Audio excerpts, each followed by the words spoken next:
this is really serious. And for me, it was as if my whole world came crashing down. Because I was like, I blamed God.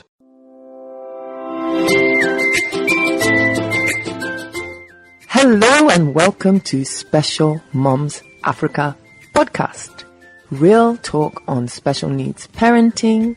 I am leading the hosting today and my name is Tonye Falugi. Ekezie. You have to say that Ekezie like you're dancing. Ekezie. Co-hosting with me today is the wonderful, the sensual, the amazing mama. Obafe Yukemi Luther. Hello. And what are we going to be delving into today? Well, we're going to be talking about advocacy, but we have a wonderful parent here with us that's going to be helping us discuss this topic in two forms. As an adult advocate for her child who has limb difference, but also how her own child self-advocates. So, first off, let me tell you a little bit about limb difference. The definition I have is from kidshealth.org, which says limb differences are when an arm or leg is not shaped in the usual way. For example, a child's legs may be curved, or one might be shorter than the other, or a bone in the arm may be short or missing. A limb difference that a child is born with is called congenital. Yes, so that's kind of the basics of limb difference. And now I'm going to introduce our guest in studio with us. Now, our guest, she is the wonderful Adetola Ogunleye, who is the momager of Unlimited Tiaraoluwa.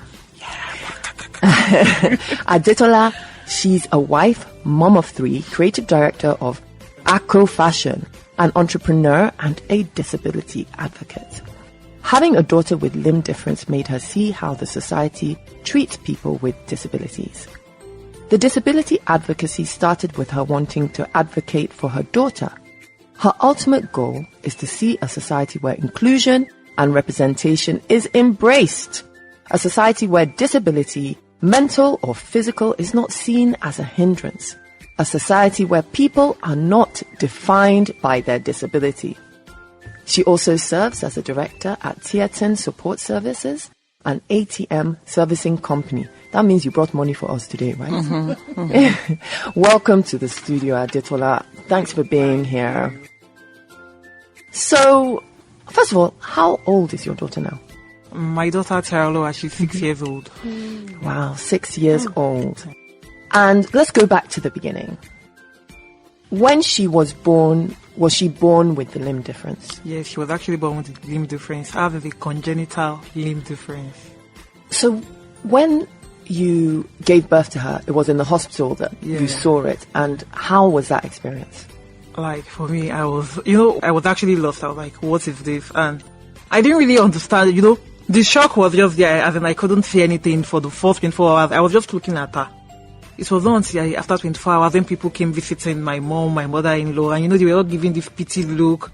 That was when it actually dawned on me, like, wow, this is serious. Like, this is really serious. And for me, it was as if my whole world came crashing down. Because I was like, I blamed God. Because I was like, God, I'm even a Sunday school teacher in your house. I'm taking care of your children. And you did this to me. So, for me, I was so angry at God. I was angry at everybody. For 3 months, I never said a word of prayer. I was just like, when you're in that, like, I'm keeping malice with God. Just stay on your side. And let me stay on my side. You've done me dirty. Just stay on your side. But later on, as as she was growing up, and she was always smiling as a baby. Whenever I look into her, she always has that smile. She is very beautiful, and she has a beautiful smile. Yeah, you can see that. And she always has that smile. And I just came to realize, like, fine, this is my daughter. And if I don't stand up for her now, it's going to go in a long way in affecting her person.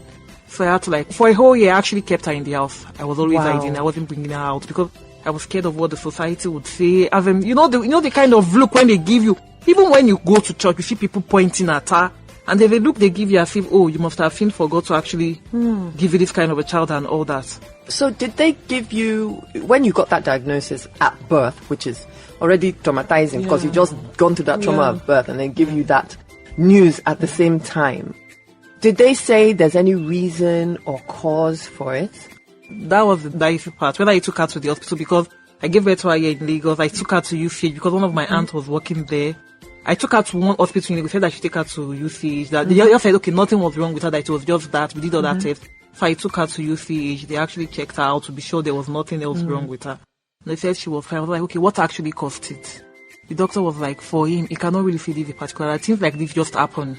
It just showed that God is, because he said, because our own case is even rare. If you look at her, you see that humerus is missing. Then this part is now attached to her shoulder. So her case is very rare, and she has digits. So she can't even use prosthetics because she uses that hand and all of that.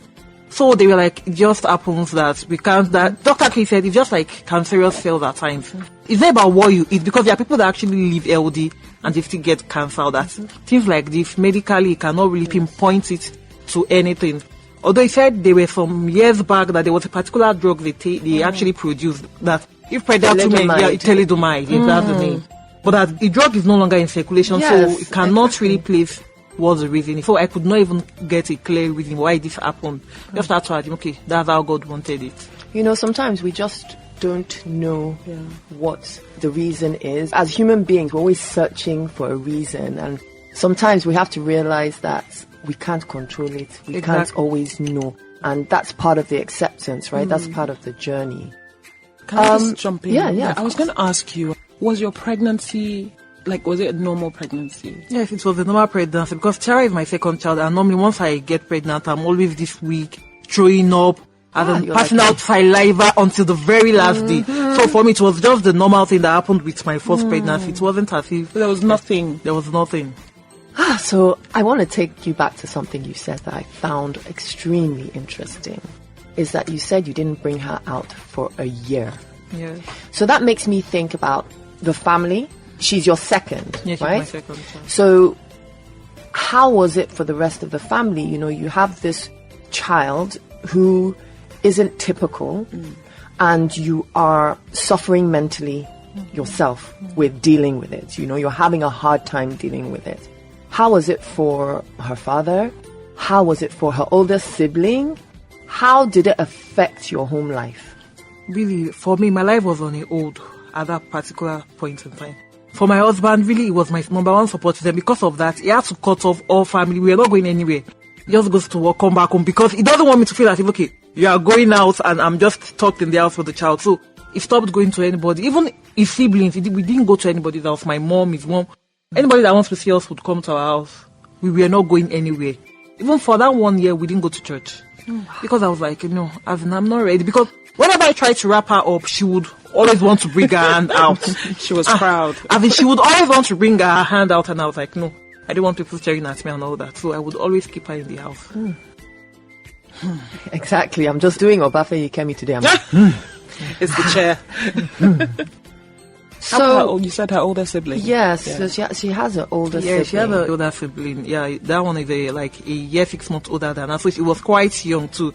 They really didn't really understand what the whole situation was. We just go to school, come back home. So he didn't really understand. He's just just a baby himself. And she's just his youngest sister. Yeah, right. So he didn't really understand that we had to go out or all this. So he was just, so he didn't notice anything. You know, in households, us mothers are usually the lead of the household. Yes, the man is the head of the house, but really the person that runs things is the mom at home. So I can see why your husband is like, you know what, let me just control myself and follow the rules and allow you process this grief. Because it sounds to me that you were grieving. Yeah. And that is something I've recently understood through this process this year, about identifying that, oh wait, that anger, that not being able to control your emotions, that frustration, that resentment is grief. It's a form of mourning. Yes, because you grieve for you love the child. You love the child, but you grieve for what you ideals, thought, the things you actually expected, and now you can't achieve those things. Exactly. So 1 year is a while. Wow, it's actually. So what changed? I think what actually changed for me was the moment I brought her out was my sister wanted to get married, and everybody was like, they could not tell me that they knew you would not come and all that. And I told them I'm coming. My mom said, okay, no problem, I'll come and stay with her in there. I said, no, my daughter is coming too. I said, years down the line, Tiara would see Auntie Inka's wedding picture. And she would wonder, why am I not in this wedding picture? Was I not born? So I was like, that's just it. I'm bringing her out. So your fear of your own daughter before she could even articulate is what brought you out. Exactly, because I was like, this girl would grow up and she would ask questions. I know she would get. So I didn't want her to feel like, okay, you people were actually hiding me. To her, it might be as if, okay, you're not proud of me. And before I made that decision, someone said something to me like, I don't understand why you're hiding this child. God created her. And if you think her limb different is a shame to you, the shame belongs to God. And God cannot be shamed. Wow, and it was at that point I was like, this is just it. If anybody looks at her and they want to shame her, the shame belongs to God. And God cannot be shamed. Can we write that somewhere? Yes. We actually need to write it as a quote. And because I know God, and that was what just actually made me like, oh, fine, let this girl just come out. Because it was beginning to affect her, really. As young as she was, whenever people come to our house, my siblings, my cousins, she would cry until they leave the house. Because she wasn't used to seeing people. It's a change in dynamic. Yeah, so whenever anybody comes to the house, she would not allow them touch her. Wow. And she would cry until they leave the house. So you kind of realized that what you were doing was not good for your child. Exactly. And at the end of the day, you as a mother, you want to do good by your child. Yeah, that was God bless you. It's such a big thing, even thinking about it, about the fact that even what she couldn't articulate, she could feel. And so her tears were a way of rebellion, of just saying, this is not normal. Why are these people? Wow. So, fast forward a bit, is that today, how I know about you guys is that I've been following on social media. We follow each other. We're both very active on each other's pages. And she is like a vision of what children should aspire to be. She's so confident. She's got this positive attitude. She's, on the cover of magazines. And the sky is the limit for her. So how did you get from, okay, I'm going to take her to my sister's wedding and now get on this journey of saying, hey, this is my girl. I stand for her and I will battle for her, to then she coming out and being this superstar? I think I was able to do that when she was almost 2 years old. I started talking to her about her limb difference. The dad was not even close, like, don't talk to her about it. I was like, no, this part of her, let her be aware that her hand is different from everybody's hand. I keep telling her, your hand is not like this hand. Even though she didn't really understand, I was always talking to her and I'm like, but it doesn't stop you from doing anything. In fact, it got to a point I would tell her, Tiara, try and wear your socks. And Tiara would wear it faster than my son. That doesn't have a limb difference. So because I was always talking to her positively, you can do anything. You are not limited by your limb difference. I was speaking those words to her. So she was, till now she has that competitive spirit. She always wants to do everything. In fact, now I'm down telling her, Tiara, calm down. Calm down. Because it's not becoming so extreme. I told her, Tiara, you need to calm down. So she was that competitive. I was always speaking to her. I was like, okay, Tiara, let's say this poem. Let's talk about this. So I was always talking to her. We were always having to talk about her limb difference. Because it got to a stage when she was about to start school. And okay, this girl would start school. She would meet with other children. People would say things about her. And so I needed her to always have an answer to give them. So the first night I told her before she started school was, whenever anybody asks you about your hand, what will you say? She said, God created me like that. I am God's limited edition. So those were her first words. Oh my God, I have goosebumps. When she started school. I didn't really know if she understood, but it was just something we have and we kept talking about. So she was always saying that because people would ask her, why are you on? I'm God's limited edition. She was always quick to say that. There was even a time my older son was talking about God. I was like, Mom, and you said God is very powerful. I said, yes, he can do all things. Now I said, how come God is not making Tiaraoluwa's hand grow?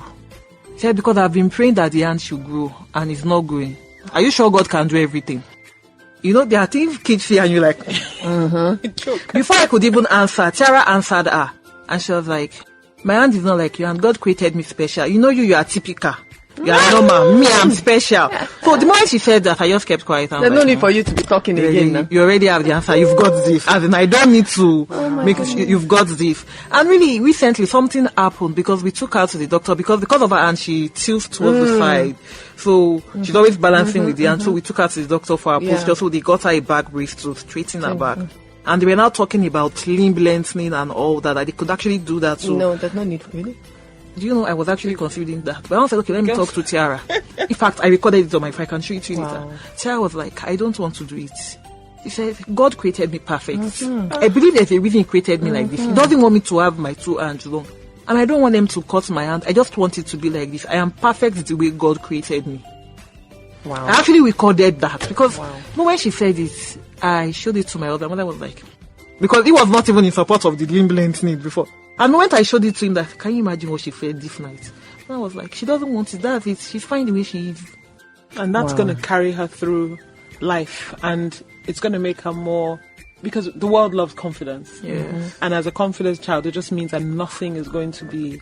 I am so blown away. She's amazing. I'm blown She's away. only 6 years old. Yeah, so imagine her like, As an 14, adult. 16 or... I mean, I can't wait to... So what are your plans for her? What are her plans for herself going What forward? are her plans for herself? Yeah, really. Like now, Tiara would say, I want to be a model, I want to be a lawyer, I want to be a singer. At least for now, those are the 3 things she wants to be. But really, my plan for her is just that. I just hope she'll be able to do whatever she wants to achieve. Whatever she wants to achieve, I'll always be there to support her. I want her to follow her plans in life. Whatever she wants to do, she knows mommy's always got her back. She's free to do whatever she wants to do. Tears are coming. So, we are going to move to something that we call the honest truth. So, Adetola, the honest truth is where we ask the guest to share something that they've thought about but never said out loud regarding their special needs journey. And we give you 1 minute to do it. Really, the honest truth about when I had her, the day she clocked 6 months, as in I was just looking at her like, God, as in, why me? I know I love this child, but you're like, why did you even do this to me? As in, like, I was just looking at her, I could not hate her because I knew it wasn't her fault. But there's a place you get to and you're like, I just wish this day happened to me. I wish I didn't have to go through all of this. I got to a stage at that point in time because I was like, no, I never bargained for this. This is not what I wanted my life to be. Because, as in, to me it was, this is the eyes. What would I do with a child that has a limb difference? Because I didn't really have that understanding. But at that point, I was like, I wasn't ready to. And I think many of us have those same thoughts. Moments. And we don't share those thoughts because we're ashamed of them, because you're not meant to have them typically. But the truth is that we all have these thoughts. Sure. And even if your child is neurotypical, doesn't have any disability or special need, you still have that thought. Yeah, there are times they do something and you're like, God, where did I get this child from? It happens to every one of us. Exactly. So it's just being able to understand that's often part of the process, that's part of the journey. It really kind of amazes me that when we begin to talk about these things, that other people identify, that other people is like, oh my goodness, yeah, I thought that, I just didn't share that with anybody. So I just really, really want to thank you so much for that, for sharing. We're really, really looking forward to see your continued journey as an advocate. And I do want to talk now, just quickly, just 2 minutes, about where we can find you, where we can find your advocacy, both the advocacy you do as an adult of your child and Tiara does as a self-advocate. Okay, so for me, I advocate on Adetola at Adetola on Instagram, at Limpable at Instagram, then on Tiaraoluwa's page at Unlimited Tiaraoluwa.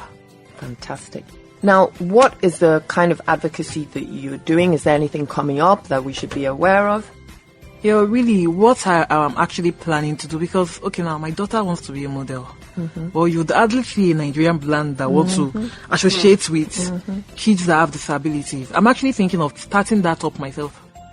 Start a modeling agency where I use kids that have different disabilities. So there's an agency in the UK, I think it's the UK, Zebedee, and they have diverse models, which includes all kinds of models, and albino plus disabilities plus special needs, a whole range, and neurotypical too, just a whole variety. But that is something I've also been pushing for here, so we continue to push on that because we have beautiful daughters and they have handsome and beautiful siblings. And people need to see that. Yes, they need to be represented because you can imagine if Tiara sees someone like her on the screen, you can see how excited, like, she knows, okay, fine, I'm just normal, I'm just like every other person. And it makes a difference not only for children seeing that, it makes a difference for the parents raising those children to understand this is a possibility. This is part of life. You know, you can bring them out. There's no shame in it. So I just want to thank you for coming out and hanging out with us in the studio, having some girl chat time. Thank you. Oh no. Yeah, so that has been Adetola Ogunleye, and I have been in the studio with Obafemi Luther. And where can we find you?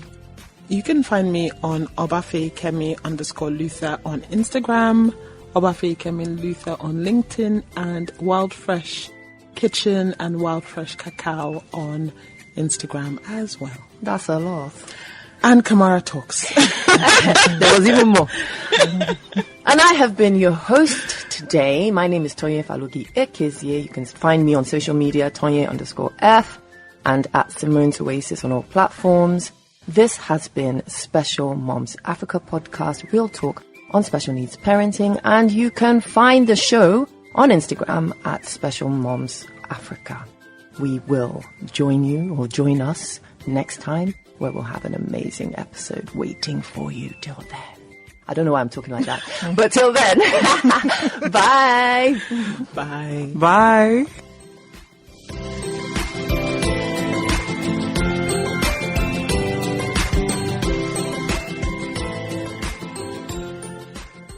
For sponsorship enquiries, please contact special-mums-africa@gmail.com.